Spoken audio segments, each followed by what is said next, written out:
Hey everyone, it's Michael, and today is Sunday the 14th, and we're going to do a mini episode reviewing the latest news on this week. I just got back from Kiev. The trip was amazing, and I really want to show you guys what's happening at the Hackett conference, which will be another video. But before we get into that, I want to check out the news of this week with you guys. The reason for that is that there's a lot happening in terms of FUD updates and even kind of crackdowns, so to speak. So I just want to review a few of these headlines of this week. And of course, everything covered here is my personal opinion, not financial advice.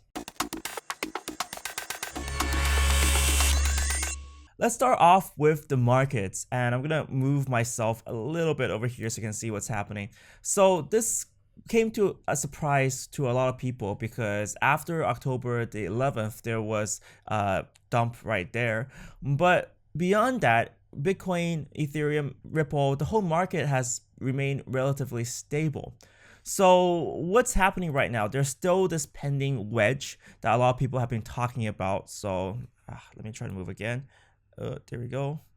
I just move that a little bit so you can see it better.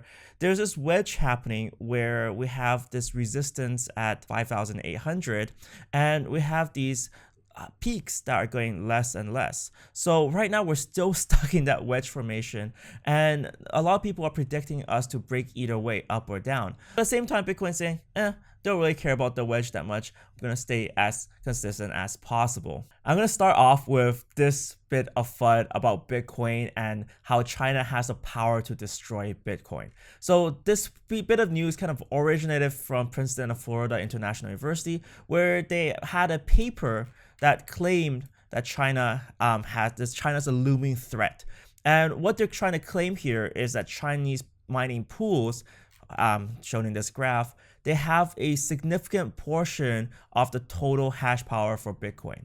So here they're saying it's around 74%. And for an attack on the Bitcoin network, you only need more than 51%. So the 51% attack. The problem here is that what they're claiming is that these pools, like F2 pool and pool, are located in China. But the issue is that right now, pools don't represent one user. They don't represent the Chinese government owning that mining power. Instead, if you look at F2 pool, you can register and start mining, and individuals contribute their power. So one of the hardest bits of research to do, and once that's really not possible to do, is to research how many Chinese miners are there, because miners are very secretive. They don't want to be attacked by the government. They want to remain hidden. And because of that hiddenness of miners, it's nearly impossible to do proper research. But what we do know is that in China, they're sold in retail. So individual people who are interested in mining can buy one of these and start secretly mining in their, apartments anywhere.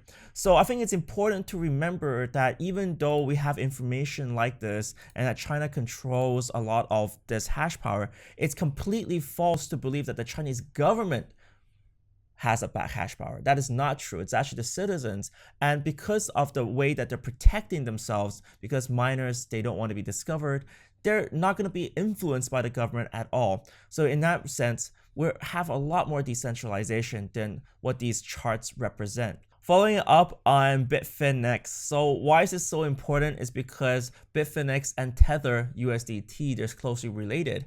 And if Bitfinex is not solvent, or if something goes wrong with that exchange, it might bring down the USDT as well. So what's happening right now in terms of the latest news is that they suspended deposits. So it seems to be the case where before people were depositing into an HSBC bank in New York City, that's no longer possible. It might be because of negotiations. They haven't really clarified that yet. But what us as end users we see is that it's no longer possible to make deposits into Bitfinex. At the end of the day, only Bitfinex knows if they're solvent or not. As much as we try to probe them and guess, this is mostly just speculation. So keep your own crypto, guys. All right, does SEC crack down on ICOs? So right now, what seems to be happening is that the SEC is trying to expand its crackdown on ICOs.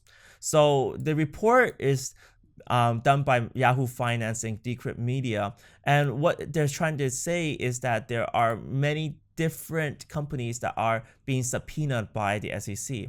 This is not new because earlier on this year, the SEC promised to the Senate that they're going to start these crackdowns. What seems to be happening right now is that these crackdowns are mostly like kind of out of the public's eye. They're done under the table or done by kind of private communication. So we don't know exactly the figure and the depths of this. And most companies, and if they're ICOs, they probably won't admit that they're being subpoenaed by the SEC. My view on this is that whilst I feel like the SEC is in the best intentions trying to protect people and their money, education is the only way to stop scammers. Quickly on the next news, Coinbase, they launched the first ERC20 token. We've been seeing this for a while. They've been hinting at it. They obviously want to make more money because all these tokens are being traded. Well, they generate a lot of revenue for exchanges, so they want to expand their reach. So they started something called Coinbase Pro, and with the promise of listing more tokens. And because Coinbase is so big in the US and the UK, and they have a lot of regulatory compliance, it allows a lot of people to come in, and that's what's happening with 0x right now. 0x experienced enormous growth because it gained access to greater markets. Next is the darkest side of crypto that I see, the Yobit Pump. So Yobit is a Russian exchange, and what they are organizing right now are these pumps that happen every 30 hours. And I really want to say that this is not what crypto is about. The idea of these pump and dumps, these are illegal. Pumping into a coin, not bringing value, that's, well, whatever goes up in that case will fall down, and the number of people who are going to be burned by this is just going to be incredible, and this is why it's illegal in most states.